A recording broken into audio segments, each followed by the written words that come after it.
Olá a todos, eu quero compartilhar um tema com vocês hoje, que é Entre no descanso de Deus.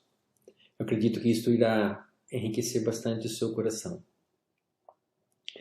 Em Hebreus 4:10, nós temos a seguinte palavra: pois toda pessoa que entra no repouso de Deus também descansa de suas obras, como Deus descansou das suas. O cristão, irmãos, o cristão não precisa fazer para ser aceito por Deus. O cristão precisa crer para ser aceito por Deus. A nossa luta não é em fazer, mas em crer. Em crer em que você pode me falar? Né? O que o verdadeiro cristão tem que crer? Ele tem que crer. Eu vou dar um resumo para vocês, que Paulo escreveu na sua carta aos Colossenses, capítulo 1, do 19 ao 23. Fala assim: portanto, foi do agrado de Deus que nele habitasse toda a plenitude, e por intermédio dele, Jesus, reconciliasse consigo todas as coisas, tanto as que estão na terra como as que estão nos céus, estabelecendo a paz pelo seu sangue vertido na cruz. Deus não é contra você, Deus não é contra os homens, Deus está a favor dos homens, Deus está a seu favor em Cristo, porque Cristo restabeleceu a sua paz com Deus. E vou continuando. E a vós outros também, que no passado éreis estranhos e inimigos de Deus. Nós éramos inimigos de Deus, conforme demonstrado pelas obras más que praticávamos. Agora, entretanto, Ele nos reconciliou, Deus, nos reconciliou no corpo físico de Jesus, por meio da morte, para vos apresentar santos, inculpáveis e absolvidos de qualquer acusação diante dele. Você lembra o primeiro versículo? Toda pessoa que entra no repouso de Deus também descansa das suas obras, como Deus descansou das suas. O cristão precisa crer. Crer em quê? Como está no versículo 22, que Jesus morreu e Deus nos reconciliou pela morte dele para nos apresentar santos, inculpáveis e absolvidos de qualquer acusação. Essa é a nossa luta. Quando Deus olha para você, Ele vê uma pessoa santa, inculpável e absolvida de qualquer acusação que possa ter. Por quê? Porque você não peca?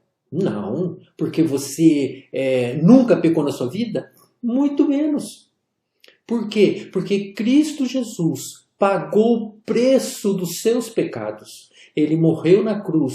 Ele morreu por você. Então Deus pegou todos os seus erros. E olhem, pensem comigo. A cruz foi há 2000 anos atrás. Você nem tinha nascido.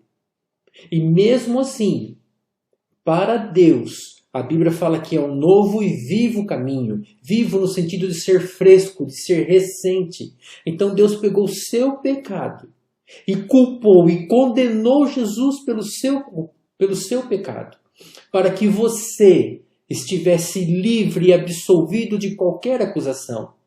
Você pode errar e você vai ser acusado, mas o que você vai apresentar em sua defesa? O sangue do Cordeiro. É o sangue do Cordeiro que te justifica. Não é porque nós, irmãos, não somos inocentes, mas nós fomos justificados por Cristo. Adão era inocente, mas ele não era justo. Nós não somos justos por nós mesmos, mas somos justificados por Jesus Cristo. Nós não somos inocentes, mas somos justificados pelo Senhor. É isso que eu quero que você entenda. Você tem alguém lá no céu, sentado ao lado do trono da justiça de Deus, que está intercedendo em seu favor, que quando você peca, Ele apresenta o seu sangue como resposta pelo perdão dos seus pecados. Você sabe que existe a lei da dupla punição. O mesmo crime não pode ser condenado duas vezes. Se Deus condenou Jesus Cristo pelo seu pecado, Deus não pode condenar você pelos seus pecados. Porque é injusto para um Deus santo condenar a pessoa duas vezes. Condenar o pecado dela em Cristo e depois condenar você. Então, esta é a nossa batalha. É por isso que você precisa, a Bíblia fala, descanse das suas obras. E nós vemos nesse mundo de hoje tantas pessoas querendo se esforçar para ser agradável a Deus. Muitas pessoas estão lutando, tem pessoas que se sacrificam, tem pessoas que fazem, como que eu falo, promessas, tem pessoas que fazem muitas obras para tentar ser agradável a Deus, aonde que a Bíblia ensina que é para nós descansarmos na obra do nosso Salvador. Olha o nosso Salvador. Ele é o resplendor da glória exata do seu ser, sustentando tudo o que há pela palavra do seu poder. Depois de haver realizado a purificação dos pecados, ele se assentou à direita da majestade nas alturas. E indo, Hebreus continua. Jesus, no entanto, havendo oferecido para sempre um único sacrifício pelos pecados, assentou-se à direita de Deus. Por que você pensa que a Bíblia fala Jesus se assentou? Talvez alguém pense assim, Jaime, Jesus se assentou porque ele é Deus. Verdade, Jesus é Deus. Mas neste contexto que está falando aqui, a Bíblia está ensinando que Jesus se assentou porque ele acabou a obra da redenção. Ele realizou, ele completou a obra da redenção. Então Jesus, quando ele subiu ao céu num corpo glorificado. Ele vai mostrar, quando ele voltar no seu reino, e estiver o seu reino visível, as pessoas vão ver as marcas nas suas mãos. Porque Jesus foi elevado aos céus em um corpo glorificado. Jesus não subiu como um espírito. Jesus não está sentado à direita de Deus como um espírito. Ele está sentado à direita de Deus como homem. Então Jesus, ele é Deus, o Filho de Deus, 100% Deus. Ele é a segunda pessoa da Trindade. E Jesus, ele é o homem, ele representa o homem, porque veio como homem nessa terra e foi ressuscitado o seu corpo humano foi ressuscitado com as marcas do seu sacrifício. Sempre haverá esse processo. Sempre haverá essa marca e essa lembrança em seus corpos para a sua redenção. Irmãos, nós temos um homem. O homem Jesus Cristo está sentado lá no céu e ele intercede por nós. E ele nos ajuda. Descanse na obra do Senhor Jesus. Eu estou falando isso. Eu quero fazer uma comparação, que Jesus disse assim, não se põe vinho novo em odres velhos. É lógico. Porque os odres velhos vão se romper quando o vinho fermentar. Mas se põe vinho novo em odres novos. Nós temos a antiga e a nova aliança. Se a gente não separar e agir conforme a nova, se a gente misturar comportamento da antiga dentro da nova, vai se romper, a gente não vai conseguir, vai perder a eficiência da nova e vai descaracterizar a antiga. Como que a antiga aliança exigia? Olha, a antiga aliança tinha o jugo da lei, na nova, o jugo é de Jesus. Na antiga aliança, eles estavam sob juízo, a justiça de Deus era implacável. Na nova é a misericórdia do Salvador. Na antiga, as pessoas estavam sobre exigências. Faça isso, faça aquilo. Você viu os 10 mandamentos? Como que os 10 mandamentos começa? Não terás, não farás, não fará isso, não fará aquilo, não fará aquilo. Faça isso, faça aquilo. Tudo o foco está no homem. Para que ele faça. São exigências. Mas na nova, nós estamos sob suprimento da graça de um Salvador que nos ama de uma maneira tão profunda, tão grande, que nos constrange. Na antiga, o descanso era no sábado. Deus trabalhou e descansou. Na nova aliança, Deus ressuscitou Jesus no domingo, o primeiro dia da semana. Então nós descansamos e depois trabalhamos. E depois vamos trabalhar, descansados na obra que Ele fez. É o inverso. Na antiga, está baseado nos esforços, em obras. Na nova, está baseado no descanso e nos frutos do Espírito Santo. Na antiga, está se referindo ao ministério da morte. Você pode conferir isso em 2 Coríntios 3,7. Na nova, está baseando no ministério da justiça do Espírito Santo. Na antiga, se baseia no conhecimento do bem e do mal. Fará isso e fará aquilo. Na nova, nós estamos falando da árvore da vida. Nós estamos falando da promessa, de vivermos sob promessa, se ter fé no nosso Salvador. Na antiga, o símbolo é o Monte Sinai. Na nova, o símbolo é o Monte Sião. Irmãos, Deus se mudou. Ele saiu do Monte Sião e ele se mudou. Perdão, eu inverti. Deus saiu do Monte Sinai e se mudou para o Monte Sião. É o Monte da Graça. Não misture. O que impede uma pessoa de entrar no descanso de Deus? O que impede você de descansar? O que impede alguns irmãos de descansarem? Eu vou citar um exemplo de Israel, sabe? A Bíblia, ela é completa. E o Antigo Testamento, ele está no Novo de uma forma aberta. O Novo Testamento explica abertamente o Antigo. Mas o Novo também está dentro do Antigo de uma forma escondida, ok? Então, se você quer saber detalhes das coisas, você olha para o Antigo, comparando com o Novo, certo? Se você quer saber quais são os mistérios que existem por trás das palavras do Antigo, você olha para o Novo, porque o Novo está aberto. Ok? Então podemos dizer que o Antigo está fechado e o Novo está aberto com relação à obra da redenção. Então, em Números 13, você vai encontrar isso em Números no capítulo 13, capítulo 14, em Deuteronômio, essa passagem. Os israelitas foram para saíram do Egito e passaram no Monte Sinai, passaram todo o tempo e chegaram na margem do Rio Jordão, ou próximo, para passar e tomar posse da terra. Então, os israelitas, eles combinaram entre si de falar assim, vamos mandar pessoas lá para espiar a terra, né? Vamos ver como que é, para saber o que a gente vai enfrentar. Isso, a Bíblia fala que pareceu bom, foi bem aos olhos de Moisés, né? Vamos ler aqui. Ao cabo de 40 dias, retornaram da exploração da terra e deram o seguinte depoimento a Moisés. Fomos à terra onde também emana leite e mel, eis os produtos. Contudo, o povo que habita é poderoso, as cidades são fortificadas, muitos grandes. Também vimos ali descendentes de Enaque. Então Calebe fez calar o povo reunido diante de Moisés. O Calebe falou, subamos e herdamos, disse ele. Em verdade temos a capacidade de conquistar essa terra. Entretanto, os homens que o haviam acompanhado reagiram. Não podemos marchar contra esse povo, visto que é mais forte do que nós. Irmãos, Moisés enviou 12 pessoas para espiar a terra. O povo de Israel, naquela ocasião, vou falar um número baixo, tá? Ele era mais ou menos mais de 1 milhão de pessoas. Mais de 1 milhão. E foram 12 pessoas espiar a terra. Ficaram 40 dias e voltaram. Destes 12, 10 trouxeram más notícias. Falaram más notícias para o povo.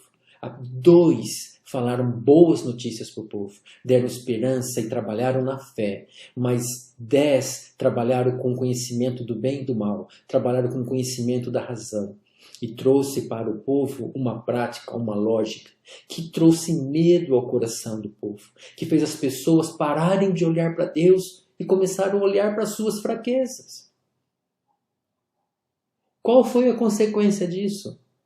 Por causa de 10 pessoas, mais de 1 milhão de pessoas não tomaram posse da terra. Por causa de 10 líderes, o povo não pôde tomar posse da terra. Porque eles creram errado. Porque eles creram numa palavra errada que 10 desses líderes transmitiram. 2 desses líderes que trouxeram boas notícias não foram ouvidos. E como consequência, os 2 entraram na terra, porque agiram por fé. Mas os outros 10 e mais de 1 milhão de pessoas ficaram no deserto. Olha a importância de como saber, como seguir. Mas vamos continuar aqui. Aí em Hebreus, o escritor aos Hebreus cita essa história. E ele fala assim, concluímos deste modo. Olha, o que ele conclui dessa história?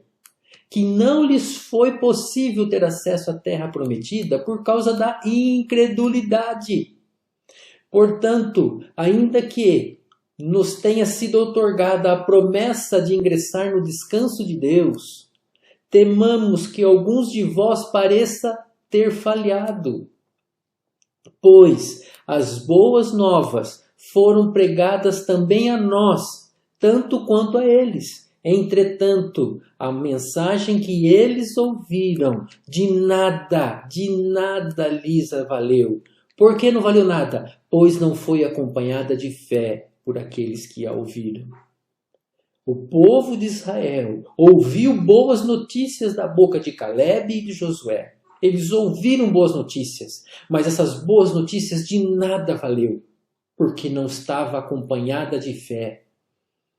O coração deles estava cheio de medo, cheio de insegurança, cheio de razão, de justiça própria, de lógica, de conhecimento do bem e do mal. Ele não estava acompanhado de fé na promessa que Deus deu aos patriarcas, que eles tinham conhecimento disso. Por isso, essas boas novas de nada valeu para o povo. Deus mandou o povo retornar para o deserto e ficar no deserto durante 40 anos por causa de 10 pessoas. E eu quero salientar aqui para vocês. Na última aula, eu falei para vocês assim, que o mundo está indo para o inferno exatamente por isso, por causa da incredulidade. O mundo tem um monte de pecado, mas o mundo está indo para o inferno por causa de um pecado. De um pecado. E qual é esse pecado? É a incredulidade. Jesus falou assim, João, quando então ele vier, Jesus está falando do Espírito Santo, convencerá o mundo do seu pecado, da justiça e do juízo. Muitas vezes a gente lê isso e nós temos a tendência, às vezes, de interpretar que Jesus está falando isso para nós, que as 3 coisas que está citado aqui, do pecado, da justiça e do juízo, é tudo para o cristão. E não é verdade. Precisa ler com calma, pausadamente, para você entender para quem que está sendo falado cada coisa. Depois Jesus explica. Do pecado, eu quero chamar a atenção de vocês. Pecado está no singular, não no plural. Certo? Então o Espírito Santo convence as pessoas de um pecado, porque a humanidade não crê em mim. Este é o pecado que está mandando as pessoas para o inferno, não crer em Jesus Cristo. Porque aquele que crer, o seu pecado é perdoado, ele está unido em Cristo e ele vai ter a vida eterna no céu. Mas aquele que não crer já está condenado. Então é um pecado que o Espírito Santo convence as pessoas. Da justiça, o Espírito Santo não está falando para o mundo. Perdão, Jesus não está falando que o Espírito Santo vai convencer o mundo da justiça. Não, ele está falando assim, olha, da justiça, porque eu vou para o Pai e vós não me vereis mais. Quando Jesus estava aqui com os discípulos, todas as vezes que os discípulos faziam coisas erradas, você acha que não tinha discussões entre eles? Você acha que não tinha algum conflito ou algum problema? Eu acho que tinha. Mas todas as vezes que tinha alguma coisa errada, todo mundo olhava para Jesus. E Jesus olhava para eles. E Jesus sorria para eles. No sentido, eu estou aqui, eu sou a sua justiça. E eles ficavam com o coração tranquilos. Ai, graças a Deus. Isso não vai ser imputado para mim. Então, Jesus estava perto deles. Jesus estava com eles. Mas agora Jesus seria tirado. Eles estariam sozinhos. Por isso que Jesus falou assim, o Espírito Santo vai convencer você, cristão, de que você é justo diante de Deus em mim. De que em Cristo, de que em mim você é justo diante de Deus. Como nós escrevemos, eu vou voltar um pouquinho. Como nós acabamos de ver aqui, para vos apresentar santos, inculpáveis e absolvidos de qualquer acusação, Isto que o Espírito Santo nos convence de que em Cristo os nossos pecados foram todos perdoados, de que os nossos pecados estão todos pagos pelo sangue do Senhor Jesus. Você, em Cristo, é justo diante de Deus. Você se tornou a justiça de Deus em Cristo. E do juízo, porque o príncipe deste mundo já está condenado. Então o Espírito Santo está dizendo, o mundo já está, o príncipe dele já está condenado. Ele vai, certo? Então, o que ele quer fazer? Ele quer levar um monte de gente com eles, porque ele já está condenado. Mas o cristão não precisa se preocupar com isso.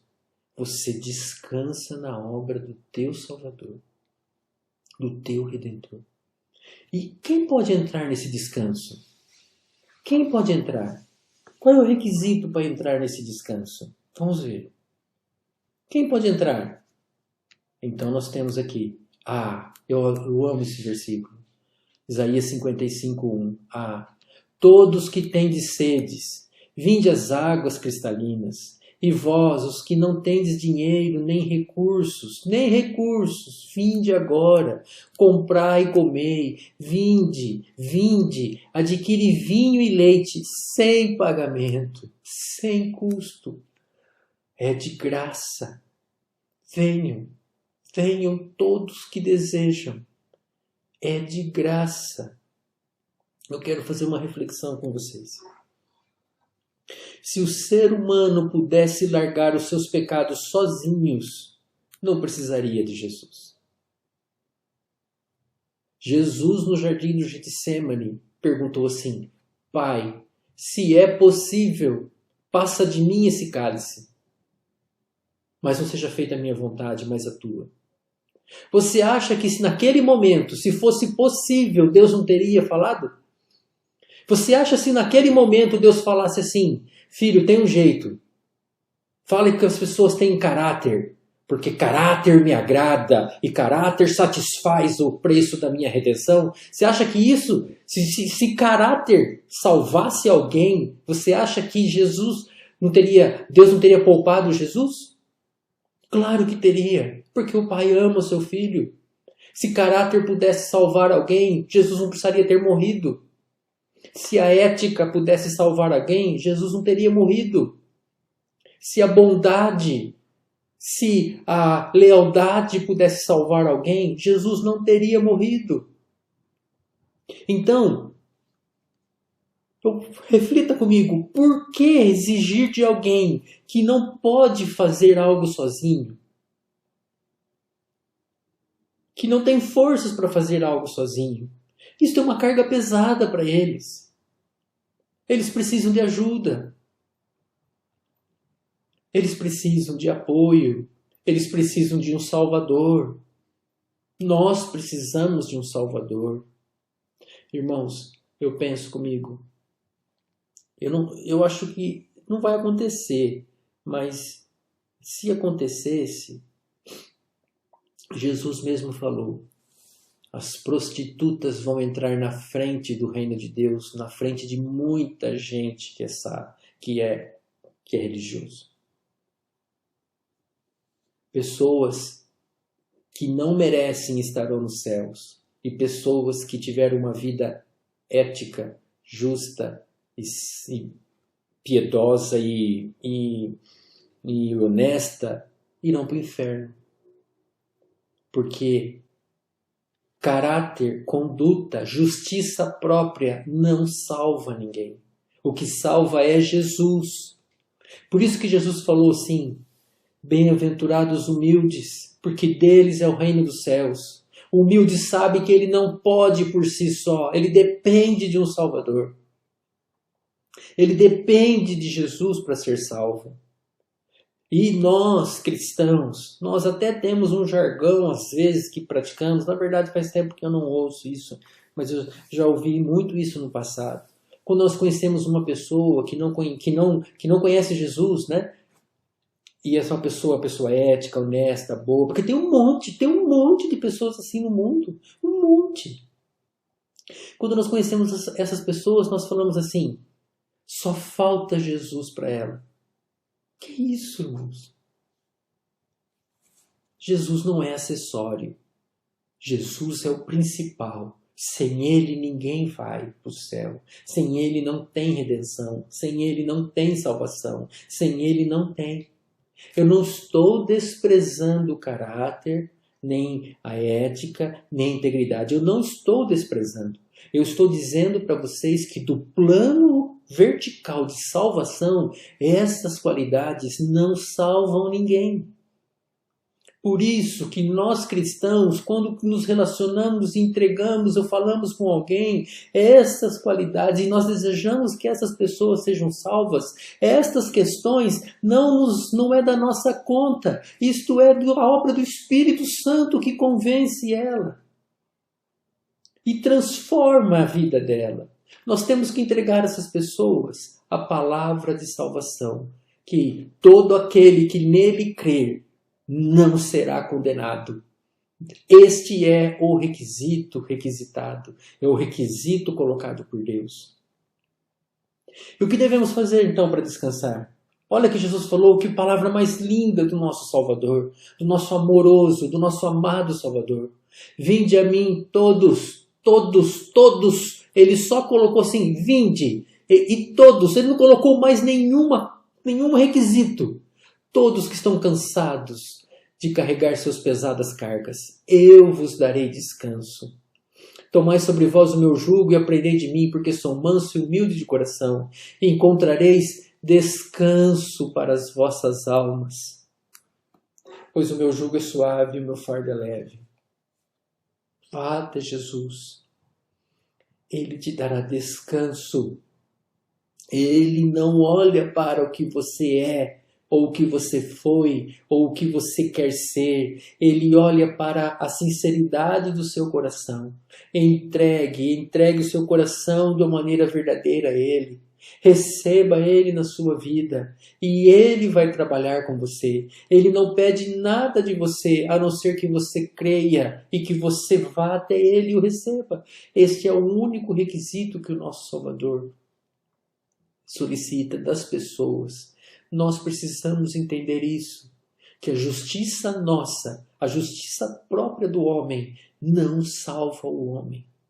Nós usamos assim, pelos frutos se conhece a árvore. É verdade, pelo fruto se conhece a árvore.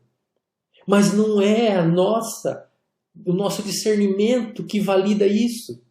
Porque no capítulo 4 de Hebreus, que nós começamos, que é o tema desta aula de hoje, ele conclui assim, que nada está oculto aos olhos de Deus. Isso no versículo, se eu não me engano, no versículo 12. Deixa eu verificar e vou confirmar aqui para vocês. No versículo 13, Hebreus 4, 13. E no versículo 12 ele fala assim, porque a palavra de Deus, ela é viva e eficaz, e consegue penetrar até a divisão da alma e do espírito, das juntas e medulas, para discernir as intenções do coração.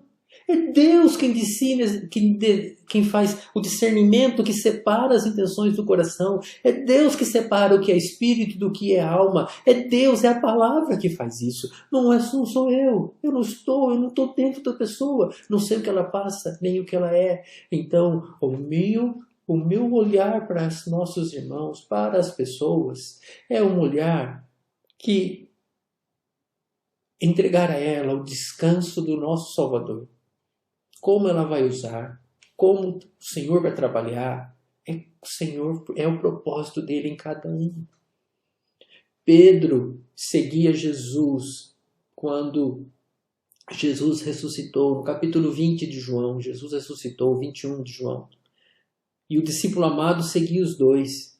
Pedro falou assim, o que vai ser deste? Jesus falou para Pedro, o que te importa o que eu vou fazer com ele? Segue-me tu. Deixe que eu cuido dele no que eu preciso. Não precisamos colocar barreiras para as pessoas chegarem e se aproximar de um Salvador. Pessoas que bebem, pessoas que fumam, pessoas que fazem coisas que não são socialmente aceitas dentro da cultura, da ética, dentro da filosofia, dentro de um bom estilo de vida. Não é nosso. É o nosso Salvador cuida dele. É uma ovelha. E dessa ovelha, se crer, ela será salva. Porque a justiça não é dela, é do Salvador que deu a ela. Eu quero mostrar para vocês a importância desse tema. Deus escondeu dentro da genealogia. Nós não gostamos de ler genealogia. Muitos irmãos também não gostam de ler Levíticos ou Números, porque fala bastante de números, né? E das genealogias, né? A gente pula que esse gerou aquele. Mas no capítulo 5 de Gênesis,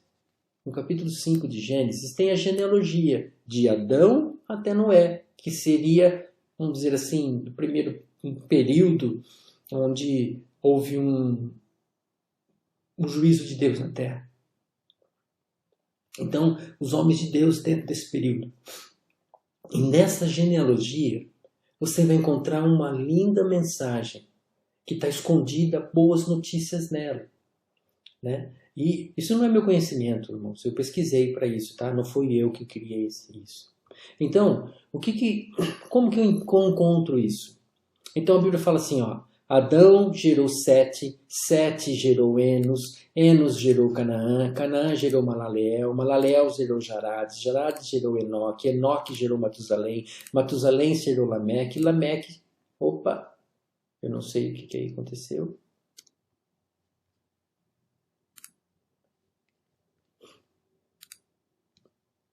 E Lameque gerou Noé. O nome de Adão é vermelho, né? É o homem vermelho, tem bastante significados diferentes, assim, sinônimos, né? Homem, o vermelho, Adão, terra. Sete é concebido. Enos é morte ou mortal. Canaã é aflição. Malaleel, o santo de Deus. É o significado do nome dessas pessoas. Jared, descerá. Enoque, ensinando. Matusalém é, quando ele morrer virá. Olha, Lameque é sem esperança. Noé é descanso ou alívio. Olha o que Deus fez. O homem que mais viveu na terra foi Matusalém. Mais do que todos. E o nome dele significa, quando ele morrer virá o juízo. Né? O juízo não tem lá. Quando ele morrer virá. Deus deixou para os povos antigos um símbolo, uma marca, um sinal do que e quando iria acontecer o juízo dele sobre a terra. Ele fez isso pela vida de Matusalém.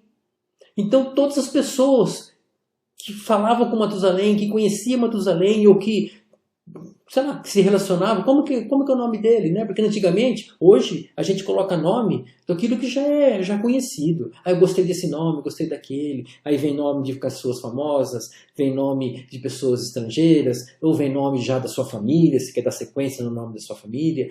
Mas no começo de tudo, não tinha, vai basear em que os nomes? Então os nomes tinham que basear em algum significado do que aconteceu naquele momento. E o nome Matusalém foi dado para sinal daqueles povos. Que significa, quando ele morrer, virá um juízo de Deus, ou virá algo de Deus sobre a terra. E Matusalém, olha a bondade de Deus, irmãos.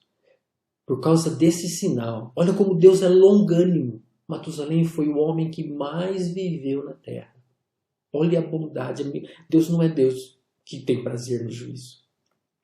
Então, quando você coloca esses significados, o que eu fiz agora?